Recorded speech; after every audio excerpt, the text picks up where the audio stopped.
माननीय प्रधानमंत्री जी, क्या आप प्रधानमंत्री इसलिए बने थे कि हमें लूटा जाए? क्या यह आपके जुरिस्डिक्शन है? इस तरह से आप अच्छे दिन लाएंगे?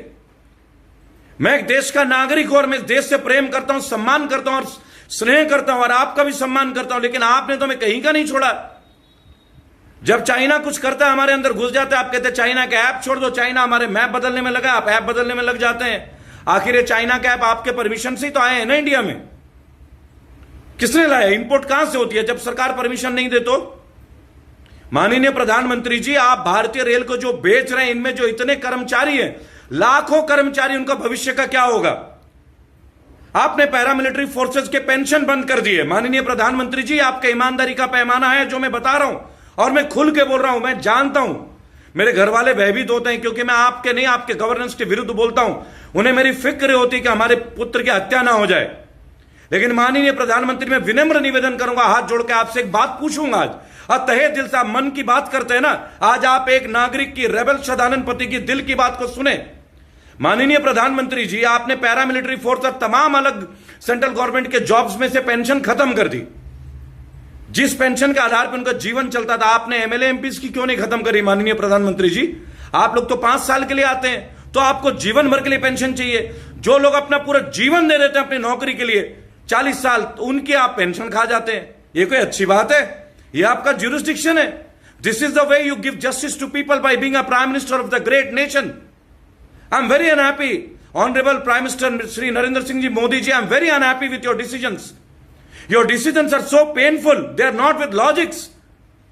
They are not judgmental. If we can prove each and every decision of yours that it has become fatal for the people. लोगों के आत्मा के ऊपर, शरीर के ऊपर हम लोगों की हत्याएं हो रही है। आज आप रेलवे बेच रहे हैं, आपने एयरलाइंस बेच दिया, बीएसएनएल रास्ते में आके ओएनजीसी भेजा। मैं आपको एक बात ऐसी बताना चाहूंगा कि आप सोचेंगे कि मैं क्या कह रहा हूं। 2004 से 2009 में लालू प्रसाद जी रेलवे मिनिस्टर थे, मंत्रालय उनके पास थी। उससे पहले नीतीश कुमार जी थे, उनके बाद ममता बनर्जी आई।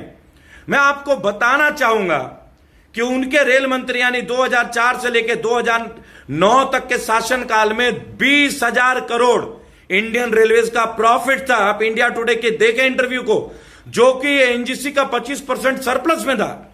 रिलायंस इंडस्ट्री का डबल अमाउंट था प्रॉफिट का, 20,000 करोड़। 20,000 करोड़। मैं ये समझ नहीं पाता हूं कि हम ये किस तरीके की बात करते हैं। और इस रिपोर्ट का एक केस स्टडी बना था आईआईएम के द्वारा, Indian institute of management Ahmedabad. Railway minister Lalu Prasad Yadav ने कई यूनिवर्सिटीज के स्टूडेंट्स को कॉन्फ्रेंस किया, उनके बीच आए, संबोधित किया, जैसे कि Wharton university, Harvard business school. आप जानते हैं ये कैसे हो पाता है? ये कैसे हुआ? क्या आप मुझे बता सकते हैं? 20,000 करोड़ का मुनाफा। और उसके बाद आप लोगों की गवर्नमेंट आती है और आज आप लोग जब आते हैं, एक टाइम पे railway 20,000 friends, my fellow Indian brothers and sisters, in from the year 2004 to 2009 when honorable Lalu Prasad Yadav was the railway minister, our profit stands for 20,000 crores. और आज हमें क्या बताया जाता है कि हमारे करोड़ों में हजारों करोड़ों में रेलवे जो है घाटा में। इसका मतलब आप लोगों के मंत्रालय के जो लोग हैं वो कैपेबल नहीं है, वो वर्दी नहीं है कि इस मंत्रालय को चला पाए। मेरी कोई निजी टिप्पणी नहीं है। किसी भी सरकार का सक्सेस होना तब अच्छा लगता है जब सरकारी तंत्र सक्सेस होता है। अगर आप सरकारी विभागों को ही प्राइवेटाइज कर देंगे इस तरह से, तो कल आप सरकारी स्कूल जो कि गवर्नमेंट स्कूल है उनको भी आप प्राइवेट कर देंगे। यह है क्या आपका गुजरात मॉडल? माननीय प्रधानमंत्री जी, मैं तो वैसे भी आप लोगों के ईमानदारी के पैमाने से बहुत आहत हूं। मैं बहुत आहत हूं।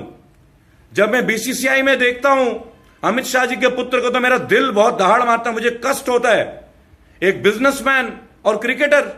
चले, मैं एक ऑफिशियल चैलेंज करता हूं, अमित शाह जी के बेटे को और मेरे को ग्राउंड पे ले आए, मैं उनकी 6 बॉल खेलता हूं, मेरी 6 बॉल खेल लें, 6 गेंद वो मेरी खेले, 6 बॉल मैं उनकी खेलता हूं। फिर आप डिसाइड करना कि क्या बीसीसीआई का सेक्रेटरी बनाना। ऐसे लोगों को एक कोई ज्यूरिसडिक्शन है क्या? इसीलिए हमने आपको प्रधानमंत्री चुना था क्या? ये है हमारे अच्छे दिन? जो दूसरे पार्टी के लोगों ने किया आपने भी वही किया। फिर आप बेहतर कैसे हुए? आप तो उनसे भी निम्नतर हो गए।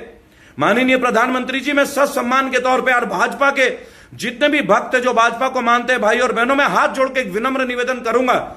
आप एक बात सोचें, लोगों की पेंशन खत्म कर दी गई, आप एक बात सोचिए, बीएसएनएल खत्म हो गया, रेलवेज को प्राइवेट किया जा रहा है। अरे आप स्ट्रिक्टनेस लाइए ना, आप रूल्स लाइए, आप गवर्नेंस को बढ़ाइए, आप सरकारी तंत्र को मजबूत कीजिए, आप अपने मंत्रालय को मजबूत कीजिए, आप कैंटीन में अच्छा फूड दीजिए। आप ट्रेन के अंदर एक भी अच्छा फूड नहीं खिलाते आपका राज्यकाल में। आज ये आपका दूसरा सेशन है बतौर मंत्रालय के तौर पे, आप सेंटर में। इसके लिए तो आप कांग्रेस को दोष नहीं दे सकते ना, हर बात के लिए जो कांग्रेस को बोलेंगे, केजरीवाल को बोलेंगे। देखिए, मैं राहुल गांधी का सपोर्टर नहीं हूं, ना मैं केजरीवाल का समर्थक हूं, ना मैं किसी और का समर्थक हूं, लेकिन मैं एक बात आप लोगों से आज कहूंगा, ऐसी क्या बात थी कि 2004 से 2009 जब लालू प्रसाद जी रेलवे मिनिस्टर थे, 20,000 करोड़ भाइयों और बहनों, 20,000 करोड़ रेलवे प्रॉफिट में थी तब के टाइम पे, और आज हम घाटे में हैं। जबकि तब प्लेटफॉर्म टिकट 5 रुपए का होता था, आज 10 रुपए का है। इतना डबल रेट हो गया, फिर भी आप घाटे में। कमाल करते हैं। ना हमें तब अच्छा भोजन मिलता था, ना हमें आज अच्छा भोजन मिल रहा है। एक बात बताएं, रेल के यात्री, गरीब लोग, मजदूर लोग, आप ट्रेन प्राइवेट कर देंगे, वो अपने मनमर्जी का रेट्स लेंगे, आपको दुख नहीं होता? क्या आप हमारे अधिकारों को प्राइवेटाइज कर रहे हैं? ये तो हमारे अधिकारों को आप प्राइवेटाइज कर रहे हैं। फिर आप चौड़ा सीना होकर बोलते हैं, 56 इंच का सीना लेके मैं देश बिकने नहीं दूंगा, मैं देश झुकने नहीं दूंगा। और कैसे देश बेचा जाता है? ये तो कुछ दिनों से चाइना का प्रोपेगेंडा चल रहा है, नहीं तो ज्यादातर इंडिया के जो प्रोजेक्ट्स हैं वो तो चाइनीज कंपनी के पास हैं। तब आपने आंखें मूंद ली थी क्या? मुझे बहुत दुख होता है, रेलवे के प्रदर्शन का वीडियो मीडिया में नहीं आ रहा है। एबीपी न्यूज के रूबिका लियाकत जी, क्या बात है, आपको रेलवे का कष्ट नहीं दिख रहा है? एलआईसी वालों का कष्ट नहीं दिखता?